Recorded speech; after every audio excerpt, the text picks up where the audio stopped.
एक और सवाल मेरा म्यूचुअल फंड से रिलेटेड था कि लोग ये तो समझ पाते हैं कि हमें म्यूचुअल फंड्स में इन्वेस्ट करना है, एसआईपीज़ के थ्रू करना है या और कोई तरीका है, लमसम भी है।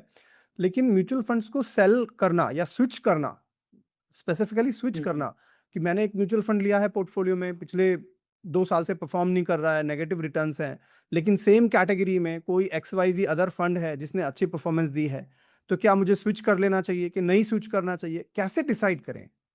राइट। तो देखिए एक प्रोफ़ेशनल के नाते जो हम डिसाइड करते हैं, तो स्विच करना तो बाद में आता है, सिलेक्शन पहले आता है, राइट?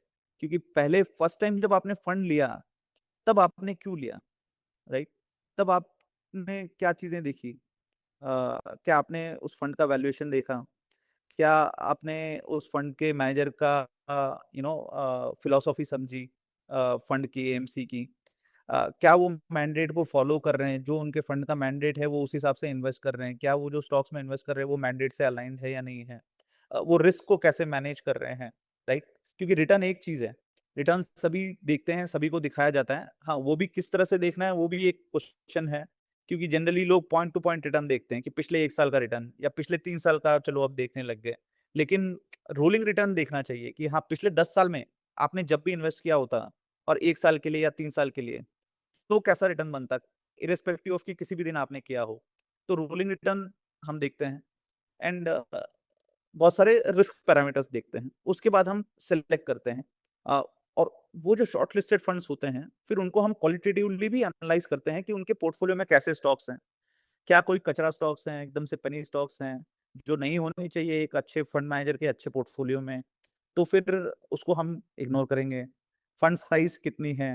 अगर आज फंड साइज़ 1 लाख करोड़ के ऊपर चली गई है, तो उनके लिए अपॉर्च्युनिटीज़ ढूँढना मुश्किल है, क्योंकि आज सेम फंड जो 25-30 हज़ार करोड़ में 30 स्टॉक का पोर्टफोलियो रख रहा था, आज वो 1 लाख करोड़ के फंड में 80 स्टॉक का पोर्टफोलियो रख रहा है। क्यों रख रहा है? क्योंकि वो 30 अपॉर्च्युनिटीज़ में डाल नहीं पा रहा है उतना पैसा, राइट? तो ये सारे फैक्टर्स भी सिलेक्शन के टाइम पे अगर आपने देखे हैं, तो ऑटोमैटिकली स्विच करने की रिक्वायरमेंट ऑटोमैटिकली कम हो जाएगी। लेकिन हाँ, उसके बावजूद भी कभी-कभी हो सकता है कि फंड मैनेजर चेंज हो जाएँ। तो अगर फंड मैनेजर चेंज हो गए हैं, तो फिर हमें देखना पड़ेगा जो नए फंड मैनेजर आ रहे हैं, वो सेम अप्रोच को आगे बढ़ा रहे हैं या उनकी फिलॉसफी कुछ और है। अ, या फिर कभी-कभी हो सकता है जैसे आपने कहा कि परफॉर्मेंस नहीं आया लंबे समय तक, तो फिर वो समझना ज़रूरी होगा कि क्यों नहीं आया है। क्या इन्होंने गलतियाँ की हैं जिसकी वजह से नहीं आया है?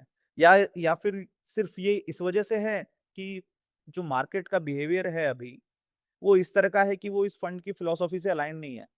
इसलिए सिर्फ़ अंडर परफॉर्मेंस है जो टेम्परेरी है, राइट? अभी जैसे एग्ज़ाम्पल मैं दूँ तो एक फंड है, आज सबसे पॉपुलर फंड है, सबसे बड़ी फ्लेक्सी कैप स्कीम है। लेकिन 10 साल पहले नहीं थी। तो 10 साल पहले जब एक फ्रेंड ने पूछा कि क्या मुझे ये कंटिन्यू करना चाहिए, क्योंकि वो फंड अंडर परफॉर्म कर रहा था 3-4 क्वार्टर से, एंड उसने कहा कि क्या मैं ये स्विच आउट कर लूँ इसमें से?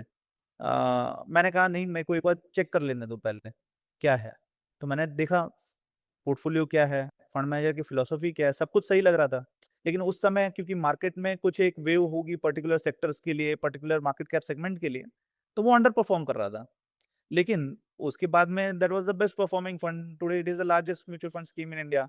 तो ये समझना बहुत ज़रूरी है, जानना बहुत ज़रूरी है एंड 99% लोगों के पास ना समय होता है और ना ही उन्होंने वो एफर्ट डाला होता है over the years to understand.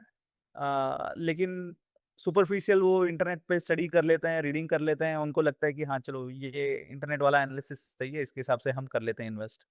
But वैसे होता नहीं है, राइट? आपको एनालिसिस के लिए एफर्ट तो लगाना पड़ेगा, टाइम लगाना पड़ेगा, चाहे आप खुद लगाएँ या फिर आप किसी की सर्विस अवेल करें। बिल्कुल, बिल्कुल। नहीं, आपने सही कहा, काफ़ी सारा जो ये आपने डिस्कशन किया अराउंड म्यूचुअल फंड सिलेक्शन अगर अच्छा है, तो फिर होपफुली स्विच आउट की ज़रूरत कम हो जाएगी और अगर होती भी है तो आप देख सकते हो कि भई क्यों रीज़न है, क्या रीज़न है इसके स्विच आउट का, ठीक है? Mutual fund investments are subject to market risks. Read all scheme related documents carefully.